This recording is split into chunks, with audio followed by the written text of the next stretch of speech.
జమ్మూ కాశ్మీర్లోని పహల్గావ్లో జరిగిన ఉగ్రదాడికి నిరసనగా మండల పరిధిలోని పోతనశెట్టిపల్లి కెనరా బ్యాంకు నుండి చౌరస్తా వరకు బీజేపీ నాయకులు దయాకర్ గౌడ్ ఆధ్వర్యంలో బుధవారం రాత్రి కొవ్వొత్తుల ర్యాలీ నిర్వహించారు. ఈ సందర్భంగా దయాకర్ మాట్లాడుతూ యావత్ భారత జాతి చర్యకు ప్రతిచర్య జరపాల్సిన అవసరం ఉందన్నారు. దశాబ్దాలుగా ఉగ్ర కార్యకలాపాలతో కొట్టుమిట్టాడాడు. నా కాశ్మీర్ కేంద్ర ప్రభుత్వం చేసిన 370 ఆర్టికల్ రద్దుతో ఇప్పుడిప్పుడే స్వేచ్ఛ కాలు పిలుస్తుందన్నారు. ఈ తరుణంలో ఉగ్రచర్య అత్యంత హేయనీయమని అన్నారు. ఉగ్రవాదులు హిందువులనే టార్గెట్ చేసి చంపడం గమనించదగ్గ టార్గెట్ చేసి చంపడం గమనించాలన్నారు. భారత జాతీయ ఏకమై విద్రోహ చర్యలకు వ్యతిరేకంగా పోరాడాలన్నారు.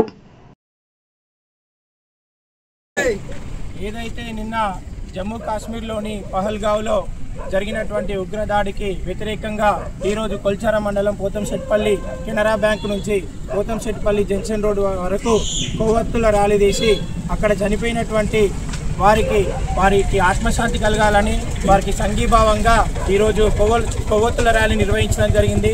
మరి భారతదేశం గత కొన్ని దశాబ్దాలుగా ఈ ఉగ్రవాద చర్యను ఎదుర్కొంటున్న మనం చూస్తూనే ఉన్నాం.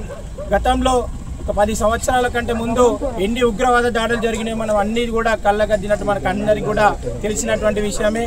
మరి ఈనాడు ఎన్నో దశాబ్దాలుగా దగాపడ్డటువంటి జమ్మూ కాశ్మీర్ దాని ఒక భూలోక స్వర్గంగా భావిస్తాం. కొన్ని దశాబ్దాలుగా దగబడుతున్నటువంటి జమ్మూ కాశ్మీర్లో ఈ మధ్యనే 370 ఆర్టికల్ని రద్దు చేసి అక్కడ శాంతియుత పరిస్థితులను ఏర్పాటు చేసి ప్రపంచ పర్యాటక కేంద్రంగా తీర్చిదిద్దుతున్న తరుణంలో మళ్ళీ అక్కడ ఉగ్రదాడిని జరిపి చాలా మంది ఏమంటారంటే ఉగ్రవాదం అనేది మతం ఆధారంగా జరగదని చెప్పేసి చాలా మంది దొంగనా కొడుకులు మత ఛాందసవాదులు చెప్పడం జరిగింది. మరి ఈనాడు పహల్గావ్లో జరిగినటువంటి సంఘటన ఏదైతే ఉందో అది చాలా దురదృష్టకరమైనటువంటి సంఘటన చెప్పవచ్చు. ఎందుకంటే మగవారి ప్యాంట్ ఇప్పి నువ్వు ముస్లింవా హిందువా అని చూసి దాని ఆధారంగా హిందువులను సుమారుగా 25 మందిని కాల్చి చంపడం జరిగింది.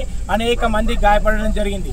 కాబట్టి ఇప్పటికైనా భారతదేశ ప్రజలందరూ కూడా కేంద్ర ప్రభుత్వానికి మద్దతును ప్రకటించి ఈరోజు కేబినెట్ సమావేశం జరుగుతుంది. ఖచ్చితంగా కేంద్ర ప్రభుత్వము ప్రజలను చంపి ఈరోజు భయభ్రాంతులకు గురి చేయడం జరుగుతుంది. కాబట్టి ఇప్పటికైనా హిందూ సమాజం అంతా కూడా మేల్కొలిపి మనం అందరం కూడా కలిసి లేకపోతే భవిష్యత్తులో రాబోయే తరాల వాళ్ళు ఖచ్చితంగా అనేక రకాలైనటువంటి ఇబ్బందులు ఎదుర్కోవాల్సి వస్తుంది.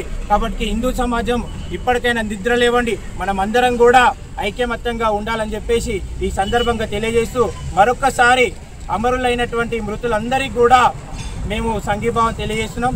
వారి యొక్క ఆత్మకు శాంతి కలగాలని చెప్పేసి ఆ దేవుని ప్రార్థిస్తున్నాం. భారత్ మాతా కీ జై! భారత్ మాతా కీ జై!